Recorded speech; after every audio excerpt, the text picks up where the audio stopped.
दुर्गाराज रायगड असो किंवा संगमेश्वरचा वाडा, छावा सिनेमात शिवकालीन ऐतिहासिक ठिकाणांच्या अगदी हुबेहूब कलाकृती साकारण्यात आल्या. मात्र या सर्वांचं शूटिंग कुठे झालंय हे तुम्हाला माहिती आहे का? चला तर जाणून घेऊयात.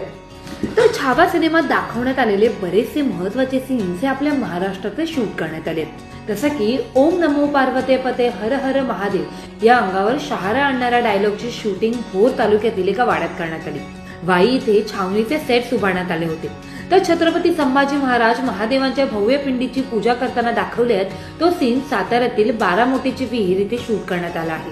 तसंच विकी कौशलचा पाण्यातून बाहेर येऊन औरंगजेबाच्या सेनेला हल्ला करतानाचा सीन धोम डॅम वर शूट करण्यात आला आहे. तर सिनेमातील शेवटच्या लढाईचा सीन कृष्णा नदीच्या काठी वसलेल्या ऐतिहासिक शहर वाई, ज्याला 100हून अधिक मंदिरांमुळे दक्षिण काशी असं म्हटलं जातं, तिथे शूट करण्यात आला आहे. त्याशिवाय इतर महत्वाचे सीन्स मुंबईतील फिल्म सिटी, पुण्यातील शनिवारवाडा, आगा खान पॅलेस, कसबा गणपती यांसारख्या ऐतिहासिक स्थळांवर शूट करण्यात आले आहेत. तर मग तुम्ही यापैकी कोणत्या ऐतिहासिक स्थळाला भेट दिली आहे का हे आम्हाला कमेंट बॉक्स मध्ये नक्की सांगा. तसंच मनोरंजन विश्वातील अशाच अपडेटसाठी लोकमत फिल्मीला फॉलो करायला विसरू नका.